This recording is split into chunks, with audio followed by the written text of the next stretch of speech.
Maradjatok, tegyétek le a bábot, és menjetek oda anyához, adjátok át, amit készítettetek.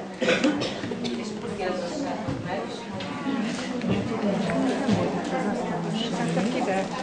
Köszönjük szépen, ezek volt a mi műsorunk a mai anyagjára.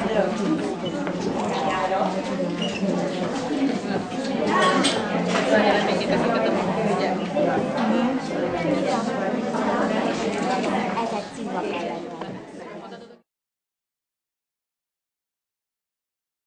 Egyszer egy szegény özvegyasszony, annak egy macskája.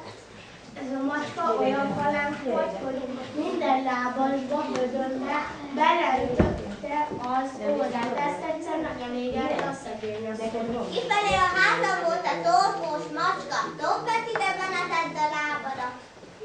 Jaj, nekem most aztán merre menjek?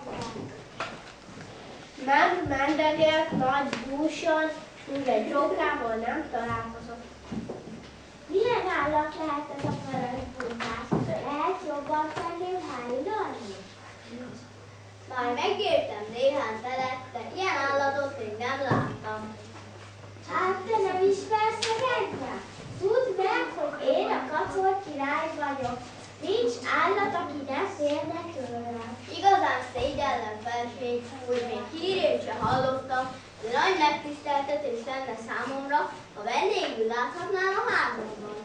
Jól van, mutasd az utat. Erre, felség, már itt vagyunk, foglaljon helyet, hát hozom is a tyúkos lúttot. Ennyi finomságot még életemben nem láttam. Most viszont lefekszem aludni. Ügyelj a csendre odakint. A róka kiment a ház elé, öltönni, hogy nehogy valaki nehogy fölébresz a kacor király. Arra jött a húr. Adjon Isten rókakoma! Szaladj innen, te szerencsétlen! Nem tudod, hogy nálam alszik kacor király? Ha felébreszted, vége az életednek. Tök se kellett tanulnak, utcu neki szaladt ákon, bokron.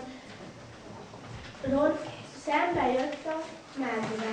Hát te hová szaladsz? Talán bizony a kupók kergetnek? Jaj, ne is kérdezz, medve bátyám, a róka háza előtt jöttem el. Udvariasan oda köszöntem, és erre azt mondja. Eredjek onnan, mert nála az igazodják, ha felébresztem, vége az életemnek. Hallod, öcsém, már sok országos világot bejártam, de kacor királynak még a színét se láttam, de még csak a hírét se hallottam. De csak azért is meglátogatom rókakomát. Jaj, lelkem medvekomám, ne gyere erre, mert ha kacor király felébreszted, vége a te életednek, de még vége az enyémnek is. Jobban járok, ha mentem az íznámat, már itt sem vagyok. Futott a medve, míg egy tisztásra nem ért. Ott beszélgetett a nyúl, a farkas és a baljú.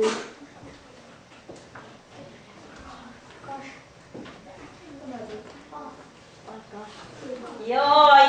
Jaj, Mi lesz mi velünk? lesz velünk? A felébredt kacor király vége az életünknek, és ha elindul az erdőbe. Mondok én. Mondok én valamit. Álljunk össze egy nagy csordába, főzzünk jó vacsorát, s hívjuk meg kacor királyt. Vízás jó lesz, ha megbíztok bennem, én is elmegyek a rókakomához, és megtudom kacor király felségét. Jól van, baljú, már is indulhatsz.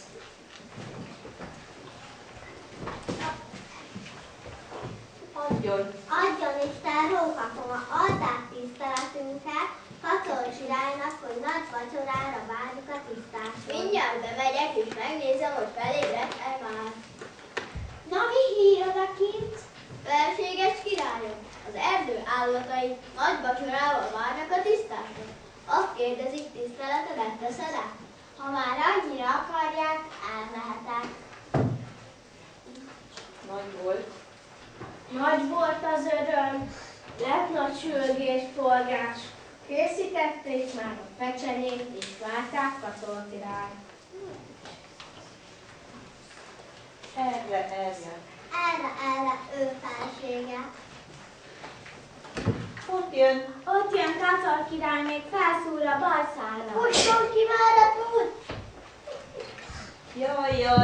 Jaj, rácsog az írhámat. Hogyha azok a bolondállatok el nem szaladtak volna, az én mesém is tovább tartott volna. Gyertek ki.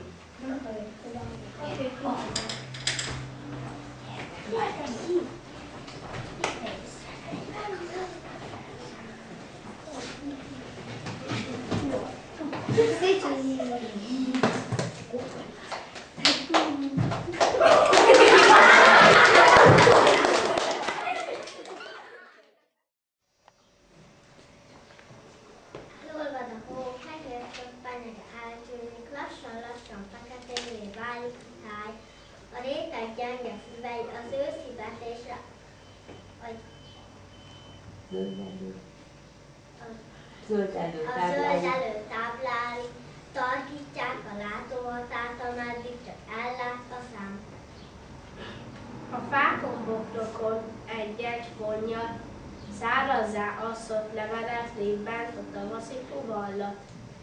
Múlt esztendei maradványok ezek, de alattuk ott függtek az új élet, duzzadó rügyek. Valami